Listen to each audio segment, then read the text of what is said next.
네, 여러분 안녕하세요. 옷장사의 보물지도의 남윤택입니다. 오늘 우리가 캠트로닉스라고 하는 종목을 공부하도록 하겠습니다. 이 종목은 테마가 굉장히 많아요. 최근에 각광받고 있는 유리기판 관련 테마가 주가에 많은 변동성을 주고 있고요. 그리고 EUV 관련된 테마도 가지고 있습니다. 그리고 자율주행 쪽으로도 연관이 돼 있죠. 전장 부품도 납품하는 회사고, 전자 칠판 그리고 가전 제품에 들어가는 여러 가지 부속 부품들 이런 것들을 생산하는 기업입니다. 다양한 테마를 갖고 있기 때문에 오늘 우리가 캠트로닉스를 공부할 때 전부를 다 공부를 할 수는 없고요. 그 중에서도 우리가 최근에 좀 주목하고 있는 이 반도체 관련된 사업, 유리기판과 EUV 관련된 사업을 중점적으로 알아보도록 하겠습니다. 여러분들이 이 캠트로닉스를 조회를 하시면 캠트로스라는 종목이 또 나옵니다. 이 두 종목은 전혀 다른 종목인데 이름이 비슷해요. 그래서 여러분들을 헛갈리시면 안 되시고요. 캠트로닉스의 회사 계열을 알아보겠습니다. 캠트로닉스는 이 케미스트리라는 뜻과 일렉트로닉스라는 뜻의 합성입니다. 그래서 앞에 캠, 뒤에 트로닉스, 캠트로닉스죠. 케미스트리는 여러분들 잘 아시겠지만 화학이라는 뜻이고요. 일렉트로닉스는 전자라는 뜻입니다.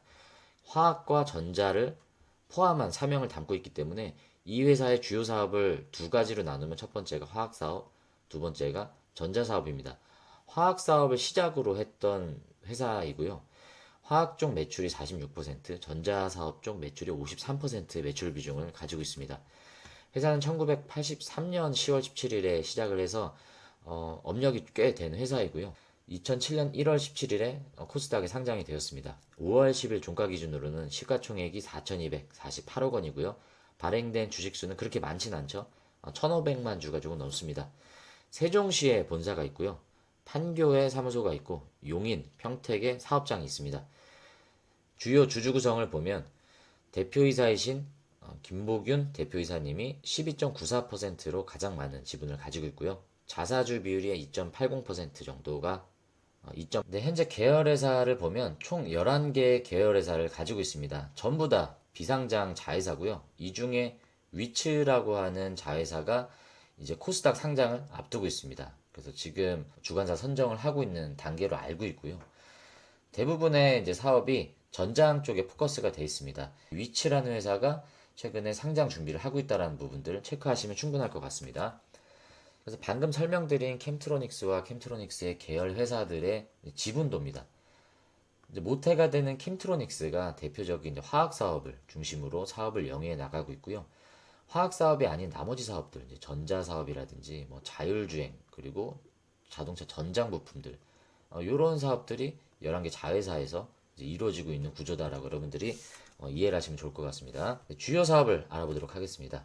주요 사업은 아까 말씀드린 대로 전자 사업, 화학 사업이 거의 반반 비율로 나눠져 있고요. 태양광 사업은 매출이 0.1% 정도 비율로 굉장히 작은 매출이 이쪽에서 나오고 있고요. 전자 사업은 전자 부품, 전자 칠판을 만드는 이제 사업을 대표적으로 하고 있고, 그리고 전장, 자율주행 기술 관련된 솔루션을 제공하고 있습니다. 그리고 에이다스 사업도 이쪽에서 가져가고 있고요. 무선 충전은 차량용 무선 충전 사업으로 들어가고 모바일용 그리고 우리 스마트워치 같은 이런 웨어러블 기기에 들어가는 무선 충전 이런 사업들을 전자사업부에서 하고 있고요. 오늘 우리가 대표적으로 알아보려고 하는 화학사업 쪽은 반도체 포토 공정, EUV 공정에 들어가는 이제 원료가 있습니다. 많은 원료들을 생산을 하고 뭐 페인트 업체나 다양한 화학 사업 쪽으로 납품을 하고 있지만 우리가 오늘 중점적으로 알아보려고 하는 건 이 피그미아라고 하는 반도체 공정에 들어가는 요 원료가 되겠고요. 그리고 디스플레이 사업을 전통적으로 하는데 그 중에서도 씬필름이라고 하는 이제 초미세 방막 유리 공정을 잘 하는 회사가 바로 캠트로닉스입니다. TGV 공법이라고 하는 유리기판 관련된 기술이 나오는데 이것들에 대해서 우리가 또 중점적으로 알아보도록 하겠습니다. 그러면 간단히 알아볼 전자사업을 먼저 가볍게 훑고 한번 넘어가 보도록 할게요. 전자사업은 뭐 TV나 가전, 그리고 전자칠판, 뭐 모바일 전자 카메라 관련 부품들을 만드는데요.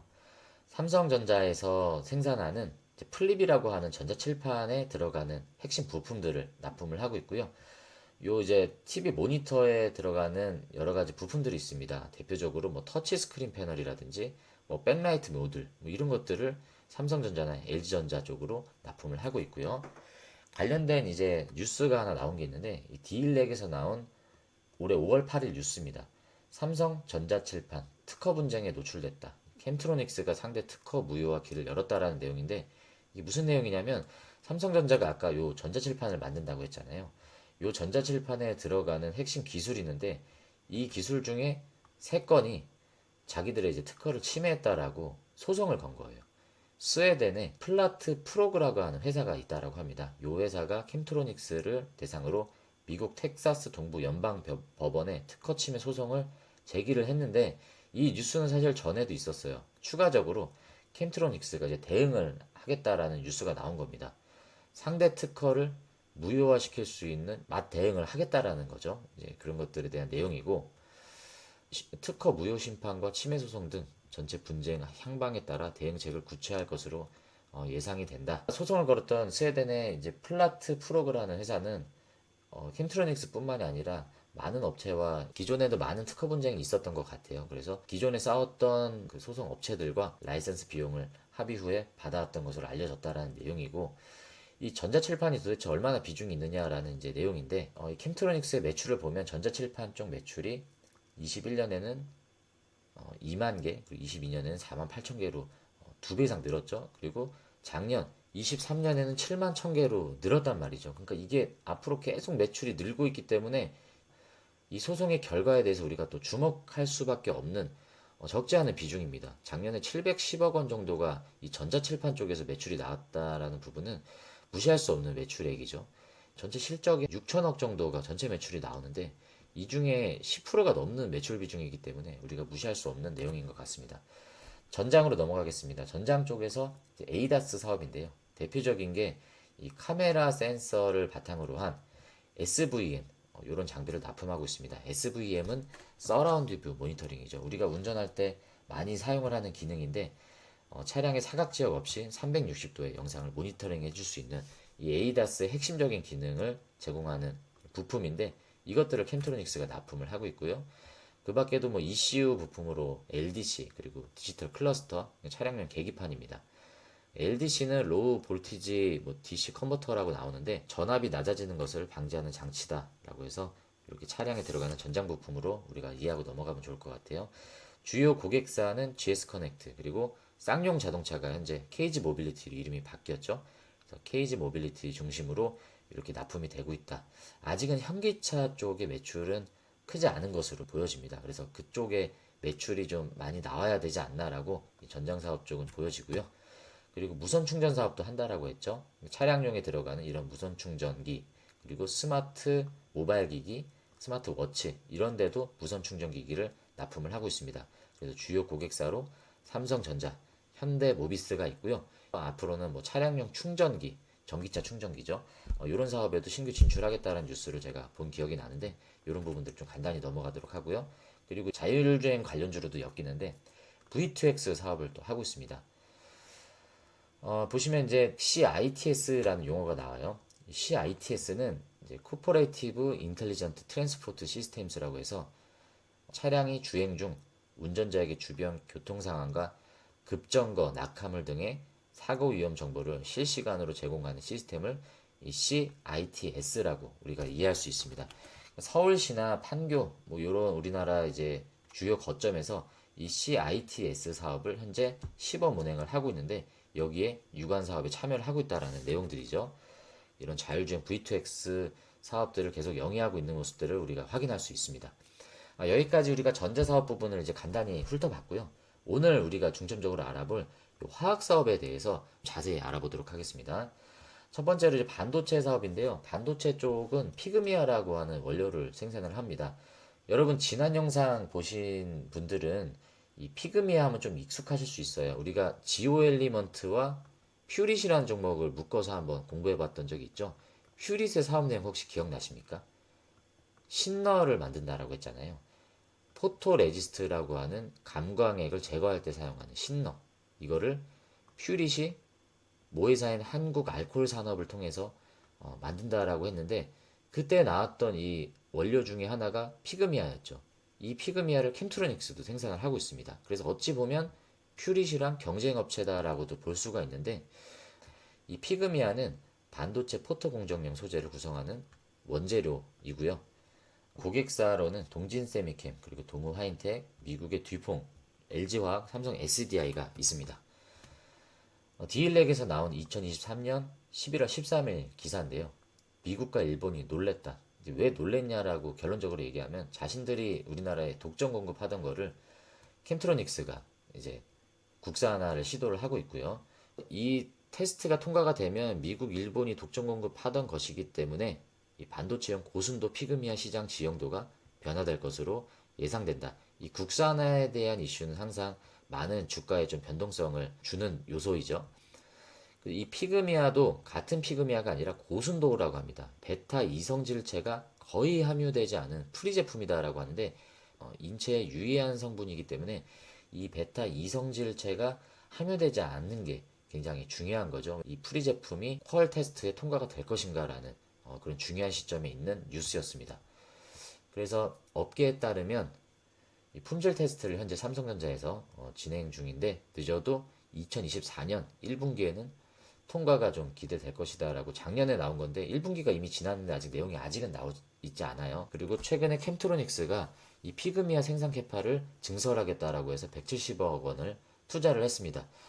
이런 기업들이 생산 캐파를 증설을 하는 건 근거 없이 늘리진 않죠. 수요가 있고 그만큼 고객사의 어떤 요청이 있기 때문에 증설을 하기 때문에 이 퀄 테스트가 긍정적으로 진행 중이다라는 것도 우리가 충분히 유추해 볼 수 있는 내용이고요. 캐파가 증설이 되면 2만 5천 톤까지 이제 확대 생산을 할 수 있고요. 어느 정도 초고순도냐? 5-9이라고 해가지고요. 9가 5개 들어간다는 뜻입니다. 99.999%.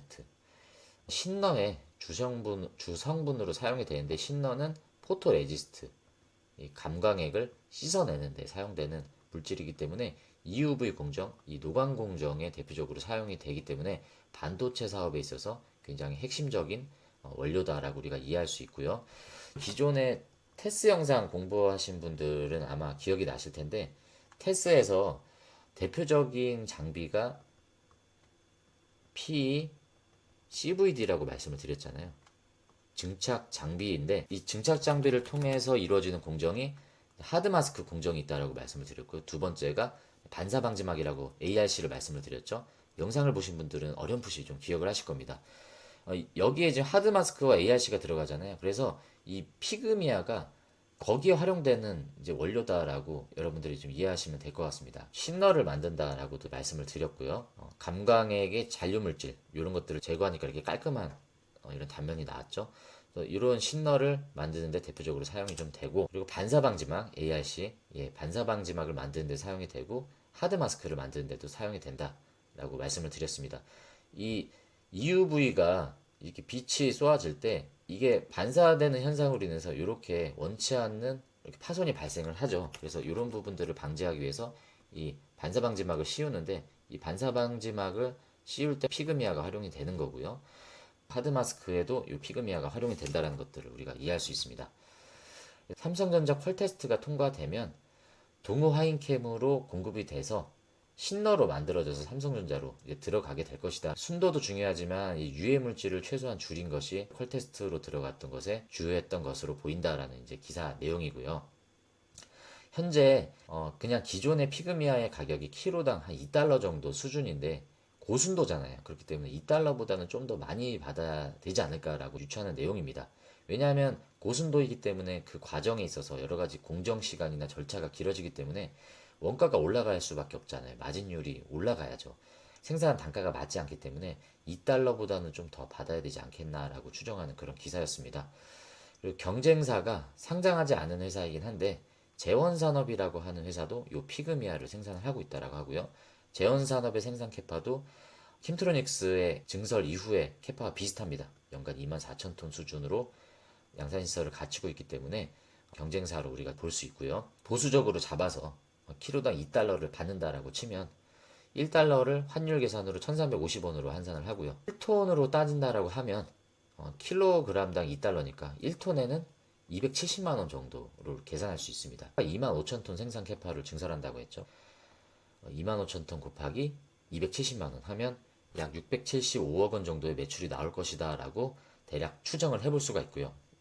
만약에 삼성 같은 고객사에서 고순도이기 때문에 너희의 공정을 고려를 해서 2달러보다는 조금 더 받아주겠다. 뭐 예를 들어서 4달러로 우리가 공급을 받아주겠다라고 하면 이게 1350억 원대로 이제 느는 거기 때문에 이 부분이 굉장히 중요한 거고요. 보수적으로 여기에서 대략 한 6, 700억 원 정도의 매출이 나올 것이다 라고 좀 예상할 수 있겠습니다. 그리고 이제 디스플레이, 하이브리드 OLED 관련된 내용이 나오는데요. 유리를 가공할 수 있는 그런 기술을 가지고 있습니다. 뭐 슬리밍, 그리고 커팅, 폴리싱은 연마죠. 그리고 UTG라고 해서 울트라 틴 글래스를, 여기 사진에 보이시는 여기 UTG인데요. 이렇게 미세하게 얇은 방막 유리를 생산할 수 있는 기술을 가지고 있습니다. 이런 식각 기술을 활용을 해서 이 유리를 가공하고 커팅, 폴리싱하는 이런 다양한 기술들을 가지고 있는데, 이 기술들을 응용해서 이 TGV 기술도 활용을 할 수가 있게 되는 거죠. 그리고 최근에 애플에서 이제 아이패드가 출시 예정이잖아요. 이 애플에 출시되는 아이패드가 11인치와 12.9인치 모델이 있는데, 11인치는 삼성 디스플레이에서 OLED 패널을 공급을 하고요. 그리고 LG 디스플레이에서는 12인치와 12.9인치 모델을 공급할 예정이다라고 하고, 이게 6세대 라인이다라고 이제 얘기를 하고 있습니다. 이제 애플이 신규로 출시하는 이 아이패드 모델에 OLED 탑재가 될 예정이기 때문에 캠트로닉스도 여기에 수혜가 있다라는 내용이고요. 아이패드에 적용하는 OLED가 하이브리드 OLED 패널이라고 합니다. 하이브리드 OLED 패널이 어떤 건지 간단히 알아보면 리지드 OLED와 플렉시블 OLED, 요 두 가지 이렇게 나뉘어져 있다라고 해요. 리지드는 경량, 딱딱하다라는 뜻입니다. 플렉시블 OLED는 말랑말랑한, 유연한 OLED고요. 하이브리드는 말 그대로 이 두 개를 섞어 놓은 거죠. 그래서 지금 신규 출시해야 되는 아이패드는 이 하이브리드 OLED가 채용이 되기 때문에, 이게 장점이 뭐냐? 플렉시블 OLED의 단점인 우그러짐 현상을 방지하고, 플렉시블 OLED의 장점인 박형 구현이 가능하다. 이 디스플레이의 두께를 얇게 하기도 하지만 우그러지는 이런 현상들을 또 방지할 수 있도록 하이브리드 형태로 이 두 가지의 장점을 다 채용을 한 게 바로 하이브리드 OLED 패널인데, 애플에서 이제 요거를 채용을 했기 때문에 요 핵심 기술을 가지고 있는 캠트로닉스의 수혜가 예상이 된다라는 그 내용입니다. 올해 4월 5일에 요 뉴스가 나왔죠. 캠트로닉스는 삼성 디스플레이 공급망에서 애플 아이패드 OLED 후공정 식각 공정을 단독 수행한다라고 이렇게 나왔죠. 현재는 8세대 OLED 패널 식각 공정도 준비 중인데, 지금 양산하는 건 6세대라고 아까 말씀을 드렸습니다. 아이패드가 이제 곧 판매가 되기 때문에 이 부분에 대해서도 좀 부각이 될 것으로 좀 보여집니다. 그리고 오늘 핵심적으로 알아보려고 하는 유리기판에 대해서 알아보겠습니다. 유리기판은 사실 얘네가 반도체 사업이다라고 하기보다는 이제 디스플레이 사업을 하면서 이쪽 유리 쪽에 아까 말씀드렸던 기술을 가지고 있잖아요. 그래서 TGV 공정이라는 기술을 얘네가 이제 개발을 하게 되죠. TGV는 우리가 TSV라고 많이 알고 있죠. 스루 실리콘 비약, 실리콘을 관통하는 그런 구멍을 만드는 기술인데, 이 가운데 실리콘 대신에 글래스, 유리가 들어가는 거죠. 그래서 유리를 뚫어서 구멍을 만드는 기술을 가지고 있습니다. 유리기판 관련주로 묶이게 되는 거죠. 여기 나온 내용을 보시면 2.5D 패키지, 3D 패키지에서 HBM과 로직 칩의 I/O, 입출력이죠. 인풋 아웃풋 범프 수가 많아서 서브스트레이트에 그를 대응하는 패드를 만들 수 없다. 고성능 칩과 서브스트레이트 입출력 단자의 밀도는 약 20배가 차이 나기 때문이다. 글씨로 보니까 좀 이해가 안 되실 텐데, 이 그림을 보고 한번 다시 설명을 드리겠습니다. HBM의 구조에 대해서 간단히 한번 알아보겠습니다. HBM의 구조를 보면 가장 아래쪽에 서킷보드가 있죠. 서킷보드는 마더보드라고 이제 이해를 하시면 좋을 것 같습니다. 패키지 서브스트레이트는 FCBGA죠. FCBGA 기판이죠. 플라스틱으로 이루어져 있는 FCBGA가 여기 있고, 전기 신호를 줄 수 있도록 이렇게 범프가 이렇게 붙어 있습니다. 여기는 범프가 큰 대신에 여기는 범프가 여기 화면에서 잘 안 보일 만큼 굉장히 작죠. 이 범프 크기가 작기 때문에 아까 나왔던 내용이 바로 그 내용입니다. 이 입출력 단자의 밀도가 약 20배 차이가 난다라고 하잖아요. 이게 20배 정도 차이가 난다라는 내용이에요. 그래서 이거를 이렇게 복잡하게 적층을 할 필요가 없이 그냥 요거를 바로 요 기판에다 연결을 하면 참 좋을 텐데, 이게 밀도 차이가 나다 보니까 이렇게 연결을 할 수가 없는 거죠. 미세하게 회로를 깔 수가 없잖아요. 그래서 그 역할을 할 수 있는 연결 역할을 이 인터포저가 하는 겁니다. 이게 바로 인터포저죠.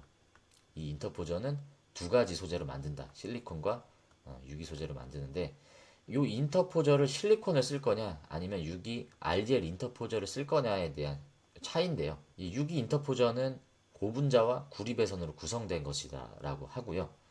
TSV와 같은 복잡한 공정이 없고 가격도 실리콘 인터포저의 10분의 1로 얘가 저렴하다라고 합니다.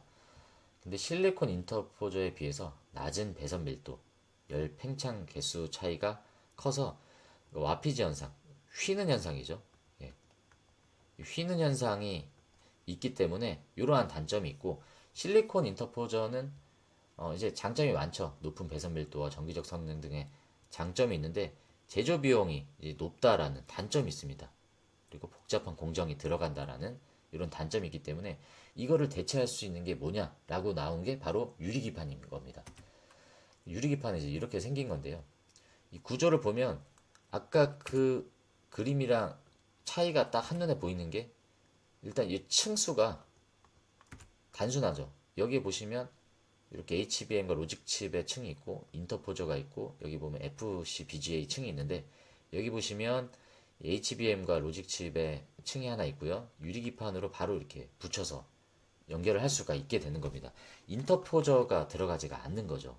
그래서 실리콘 인터포저에 비해서 제조 원가가 낮으며 사이즈를 축소할 수 있다라는 장점이 있습니다. 그리고 이 안에 MLCC 같은 이제 수동 소자를 이 유리 기판 안에 실장을 할 수가 있다라고 합니다. 사이즈를 축소할 수 있는 그런 장점들이 있죠. 평탄도가 굉장히 좋기 때문에 미세 피치 배선 형성이 용이하기 때문에 얇게 만들 수가 있고 열에도 이제 강하다라는 장점이 있습니다.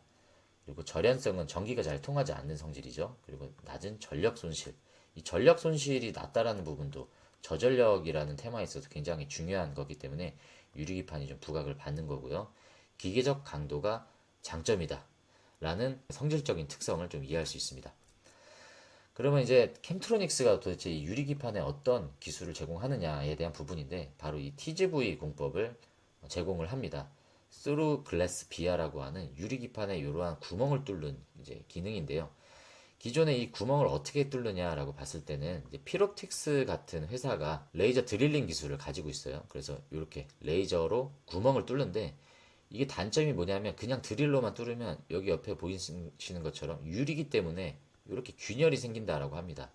그래서 캠트로닉스가 개발한 기술은 레이저를 쏴서 유도를 한 뒤에 그 자리에 이제 애칭, 식각을 하는 거죠. 식각을 해서 이렇게 구멍을 뚫는 기술. 이 두 가지 형태의 기술을 응용해서 유리기판에 구멍을 뚫는 기술, 요 TGV 기술을 캠트로닉스가 제공을 하는 겁니다. 이게 장점이 뭐냐? 유리에 균열이 발생하지 않으면서 구멍을 뚫을 수가 있고요. 높은 종횡비 생성이 가능하다. 높은 종횡비다라는 거는요. 종횡이 가로 세로잖아요. 이 종횡비가 높다라는 거는 가로 세로 비율이 크다라는 거는 구멍을 요 정도 뚫을 수 있느냐, 구멍을 요 정도 뚫을 수 있느냐, 뭐 이런 내용인 것 같아요. 그래서 높은 종횡비 생성이 가능하다라는 거는 이렇게 깊은 구멍도 균열이 발생하지 않는 상태에서 뚫을 수가 있고요. 미세 균열 및 열로 인한 응력 관련해서 수율 손실을 유발할 수 있기 때문에 레이저 유도와 애칭 공법을 활용해서 수율도 올릴 수 있다는 장점을 또 가지고 있습니다. 관련된 뉴스가 하나 나온 게 있었죠. 올해 4월 29일에 삼성전기와 유리기판 공급망 구축 소식에 캠트로닉스가 주가가 급등했다는 뉴스가 있습니다. 삼성전기 그리고 독일 LPKF와 LPKF 코리아 그리고 캠트로닉스 요 네 개의 회사가 기술 협약을 체결할 예정이다. 어떤 것을 위해서? 바로 이 TGV 유리 관통 전극을 위한 장비를 개발하기 위해서 넷이서 손을 잡았다라는 내용입니다. 그래서 양산 시기는 2026년부터 2027년이 될 것으로 예상을 한다라는 내용이고요. 그리고 앞서서 우리가 전자사업 부분을 얘기를 했잖아요. 거기에 무선 충전이 있었죠. 이 무선 충전 사업도 사실 삼성전기로부터 인수를 받은 사업 내용입니다. 그래서 방금 우리가 공부했던 이 유리기판 관련주들에 대해서 한번 간단히 알아볼 수 있는데 먼저 삼성전기가 유리기판을 대표적으로 생산을 하겠다라고 발표를 했고요. SKC도 미국의 어플라이드 머티리얼즈와 합작사 앱솔릭스를 설립을 했죠. 그래서 앱솔릭스를 통해서 SKC가 유리기판을 또 생산할 예정이고요. LG이노텍도 신규 사업으로 유리기판을 채택을 하겠다라고 발표를 했죠. 그리고 JNTC도 유리기판을 생산하는 기업으로 꼽히는 관련주입니다. 그리고 글로벌 기업 중으로는 대표적으로 이게 인텔이 유리기판을 이제 앞서서 만들고 있죠. 직접 생산을 하겠다라고 발표를 했고요. TGV 공법 관련해서 레이저 드릴링 장비를 제공하는 필옵틱스가 대표적으로 있고, 그 드릴링 플러스 에칭, 식각을 통해서 TGV 공법을 활용을 하는 캠트로닉스가 대표적인 TGV 관련주로 이제 묶입니다. 유리 기판 소재 관련해서 YC캠이 이 유리에 코팅할 수 있는 코팅제를 생산을 하고 있고요. YC캠과 YMT가 좀 이름이 비슷한데요. 비아홀에 이제 구리를 도금하는 어떤 그런 이제 사업을 하고 있습니다. 여러분들이 YC캠과 YMT가 헛갈리시면요, 이 YMT가 이렇게 한번 읽을 수 있지 않겠습니까? YMT. 예. MT가 뭐죠? 빈이죠, 빈. 요 구멍, 요 비아홀의 구멍에 요 구리를 도금을 하는데 왜 여기를 비워놓냐? 구리를 채워넣어야 되지 않겠냐? YMT. 왜 비워놓냐? 구리를 채워넣자. 그래서 비아홀에 구리를 도금하는 회사가 YMT다라고 이해를 하시면 YC캠은 뭐 자연스럽게 헷갈리지 않으시겠죠? YC캠은 영창케미컬의 바뀐 이름입니다. 그리고 이러한 기판을 검사할 수 있는 장비를 만드는 회사가 HB 테크놀로지와 기가비스가 대표적으로 있고요. 여기 관련주 말고도 뭐 태성도 있고 굉장히 많겠지만 이 정도로 여러분들의 대표적인 관련주로 축을 가져가시고 공부를 하시면 확장하시는 데 좀 도움이 되실 것 같고요. 마지막으로 재무와 차트를 좀 알아보겠습니다. 작년에 매출이 좀 주춤했던 모습입니다. 단기 순이익도 적자로 전환을 했지만 이제 올해 가이던스의 예상을 보면 예년 수준으로 회복이 되고 단기 순이익, 영업이익도 좋아질 것이다라고 좀 예상을 하는 부분이고요.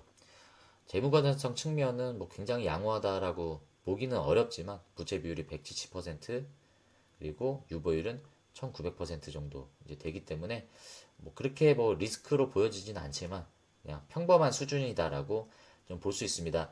뭐 간단히 뭐 PER과 뭐 PBR 이런 지수를 보면 지금 현재 주가는 요 지표로 봤을 때는 그래도 좀 고밸류를 받고 있는 상태이기 때문에 싼 금액으로 시장이 평가하고 있지는 않다라고 좀 보여집니다. 차트를 보시면요. 5월 10일 종가가 27,700원으로 종가 마감을 했습니다.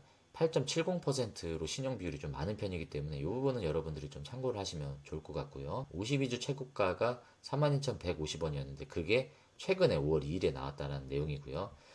요때 기점으로 요 거래량을 동반했던 게 4월 4일이었습니다. 4월 4일, 4월 8일 요때 가장 많은 거래량들이 나왔는데 이때 많은 거래량들을 동반했던 뉴스가 대부분 다 유리기판이었습니다. 그래서 지금은 많은 이제 매물대가 요 매물대에 지금 다 있단 말이죠. 요 손바뀜이 일어나게 만들었던 주요한 테마는 유리기판이었다. 과거에는 사실 반도체 관련해서 주목을 받지를 못했어요. 캠트로닉스가.